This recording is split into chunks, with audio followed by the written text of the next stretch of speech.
warm-up video. It's warm-ups. Well, hello. Gesundheit. Thank you. Well, hello. Happy New Year. Hopefully. So we're back to lockdown and I'm at home. And to be fair, right, so still as you can see, my Christmas decorations are still up and my chewing gum is still in my mouth. That should help things go a little bit smoother, hopefully.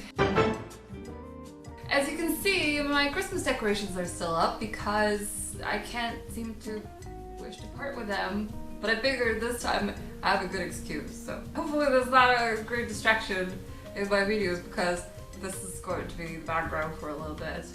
Or until my next video. Who knows?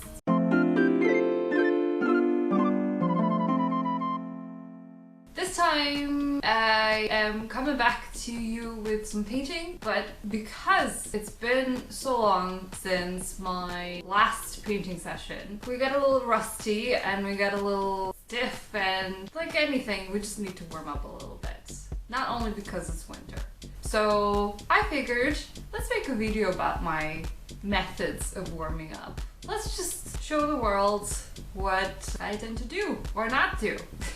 Just to be fair, like January seems to be one of those months where you have so many ambitions and finding yourself curled up in the couch with a cozy blanket and an amazing book, and you just don't seem to want to do anything else. You know, there are times when all you need to set you up for painting is just like a whiff of paint and just one single scenery, and then you're just good to go. You're on your game. And there are times when things just are not happening. Your muse is taking a vacation and you're basically chasing fumes, trying to squeeze out as much enthusiasm as possible to get you back in the creative zone.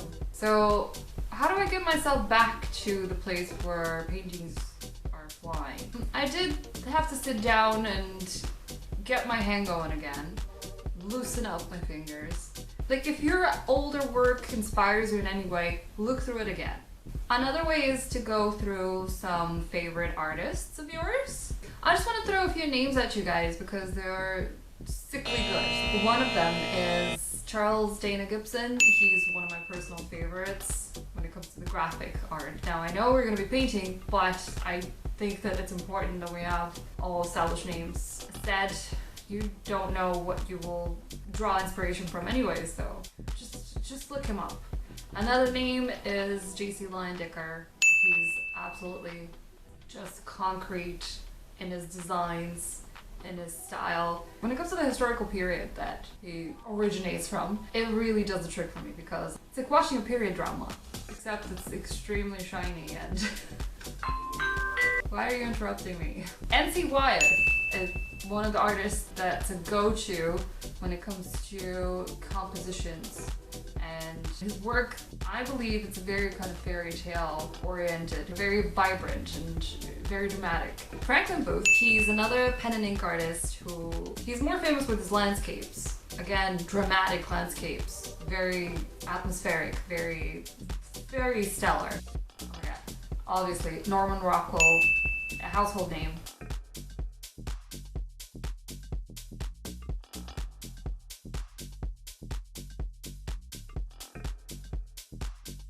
Check all of them out, please. If not for my sake, for yours. So yeah, so that's another way to get yourself into the creative zone. When it comes to the process of actually starting, surround yourself with all of the work that inspires you so you can live with them and breathe that creative air, and start with something simple. Start with a simple palette and a simple premise, like a very simple landscape or just an object that you really like. Not just anything, it has to be something that grabs you, either by its shape or by its colors. It doesn't really matter. What I did was I sorted through my archival folders there with photographs that I've taken from different parts of the world, and I really wanted to do something wintry and snowy, but I guess this is just gonna have to do. Wow. It's pretty.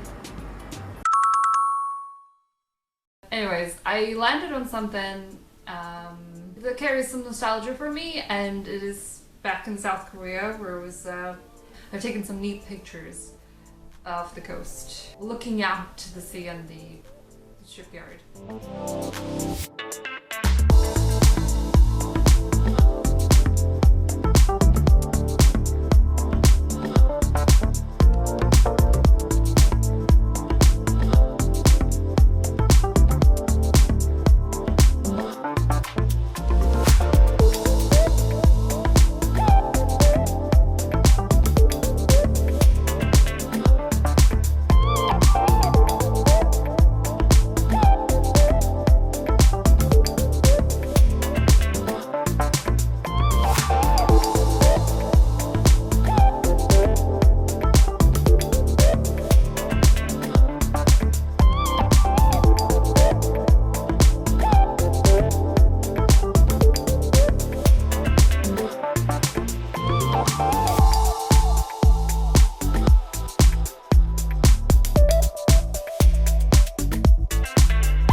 Sketch.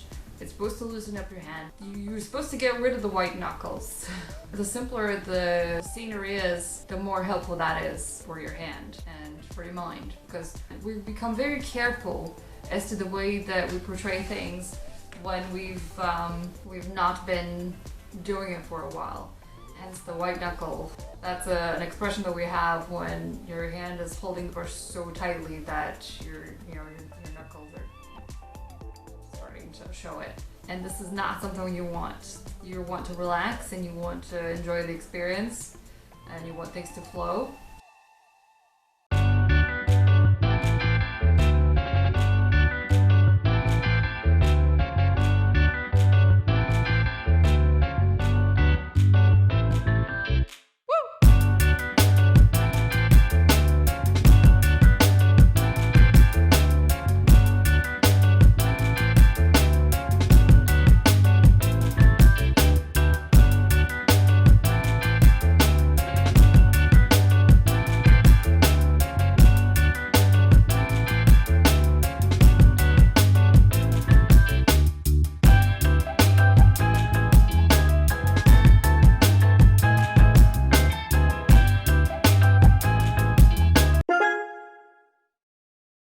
This is an advice that I will give you when you start something and you know it's going to be an exercise. Start it on the cheaper paper, start it with some cheap paint. Do not invest too much into the actual materials that you're using for it, because obviously it's not something that's going to last for the generations. You're not going to be putting it out in the market. That's another psychological area where you want to not worry about ruining a good expensive piece of paper or wasting some paints, you know? So see how that goes. It's not going to be anything spectacular. You may have to go through a few sketches until you settle on something that you find to be decent. Something that you find to get you at the stage you want to be, to move on to a more complex scenery. So I moved on to something that it did require a little more thought.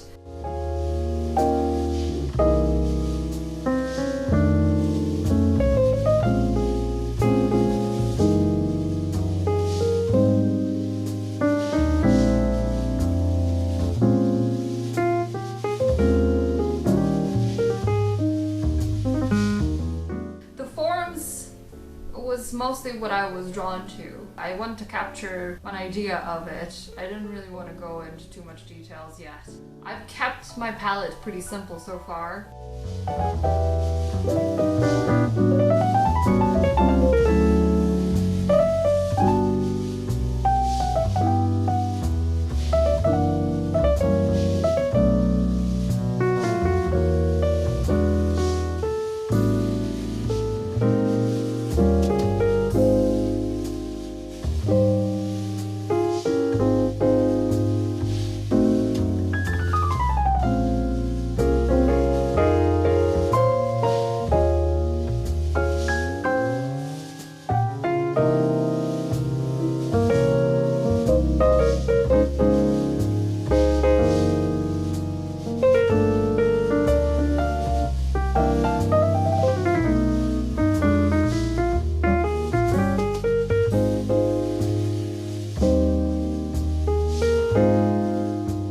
I did supply myself with some white in a bigger tube, but unfortunately it wasn't exactly the ideal white for me.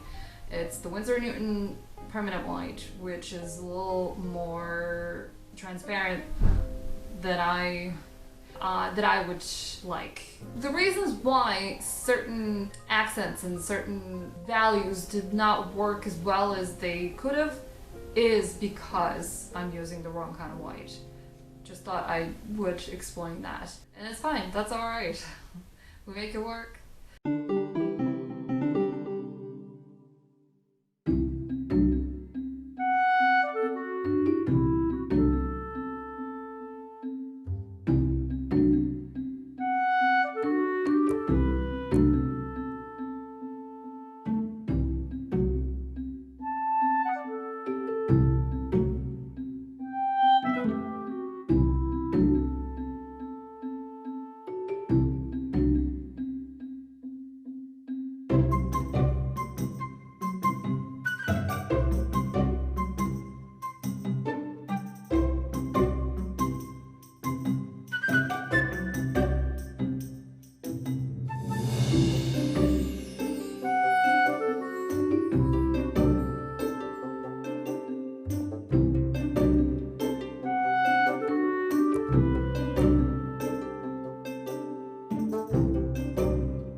The reason why I advise people to go with a simple scenery and a simple palette or both is because you want to let the hand go at its own pace. You don't want to force it. The more you tense up, the more forced the paintings start to look. You can tell if something has been overdone or, it's been labored.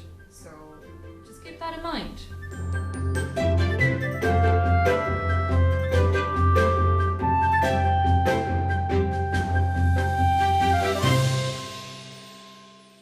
You might notice that there is a bit of a different angle, a bit of a different setup. I do apologize for the bad angle. Part of it is done on the easel, part of it is done on my little coffee table. For the next video, we're going to be back to a regular program, and I'm going to be doing it on the easel again, and I'm going to do my best to keep the angle as straight as possible for you. Anyways, it's not really anything that gives you any new established techniques or a design of some sort that is groundbreaking. It's just me warming up, and you're not losing much.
So at this stage, we're moving on to like a figure, or even a portrait if you will. But again, try and keep yourself from going into very complex lighting and angles. Like, try to keep away from foreshortenings. Get yourself slowly to the point where you want to go.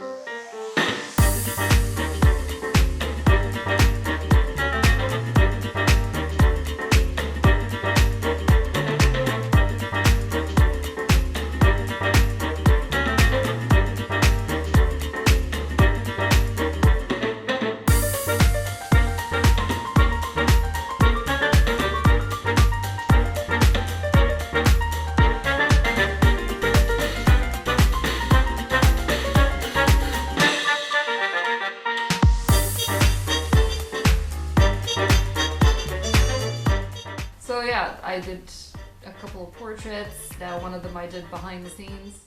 I believe my color palette was 4 to 5 colors. It was basically the Zorn palette, but I included some ultramarine blue, permanent white, yellow ochre, cadmium red, and a bit of black.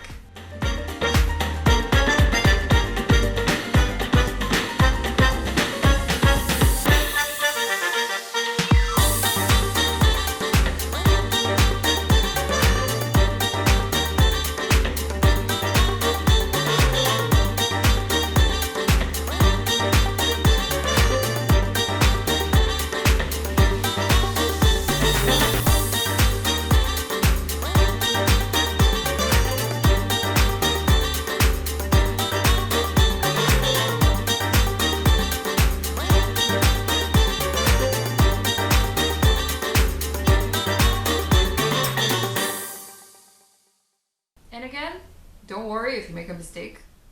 It's just an exercise. In fact, try not to follow most of the rules. Try to concentrate on the interesting brush strokes, the color combination, how they work next to each other. You know, what happens if you work with a bigger brush instead of a smaller brush, you know, for a small sketch. You look into that. Experiment a little bit with yourself. But don't do it forcefully. Do it like a fun game.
Let me fall back into sleep.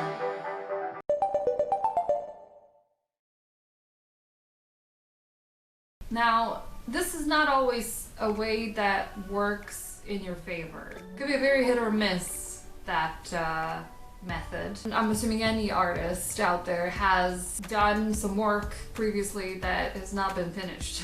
I've started some things that I never really got back to. So sometimes I would go through those and pick one that speaks to me and try and finish that. Not try, but you know, finish that. If you have sort of exhausted that appeal that you had when you first started painting it, the chances they will come back are slim. Now, you may also be a bit distracted by the style or the reasons that you had previously of not finishing that, and so in general that could be setting up some grounds that are not very stable. If any of you have done this before, it would make sense what I'm saying, hopefully.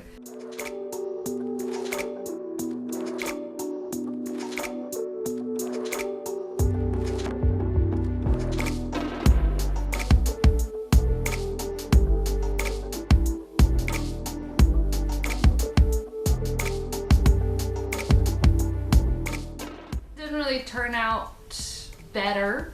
It wasn't really anything memorable, and the result is not exactly for show, but perhaps it did something for the hand. It could be a miss because you may be left with that unsatisfied feeling, you know, when you do a piece and you're unhappy with it. That will carry on to the next work. And it's not really like a momentum you want to stick with. So this is something you may or may not choose to do, but it is out there. It is an option. If this happens and you sort of you are left with some bad taste, stop working for the day and continue the next day.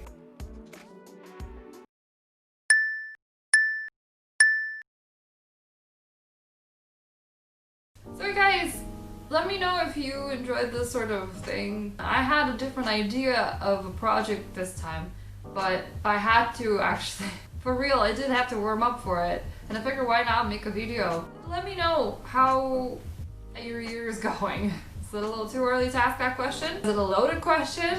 Let me know. Tell me if you are also experiencing a certain amount of, not drowsiness so much, but sluggishness after the holidays, and you need a bit of a time period to recharge and then start the year fresh. What's the situation? You know, have you been painting? Have you just been reading under a nice cozy blanket and just admiring your Christmas decorations and watching YouTube videos, like, because that's what I've been doing mostly. Yeah, so I hope you're all well. I hope that you're starting the year more enthusiastically than I am. And I will see you next time. Bye. Bye. Bye. Bye-bye.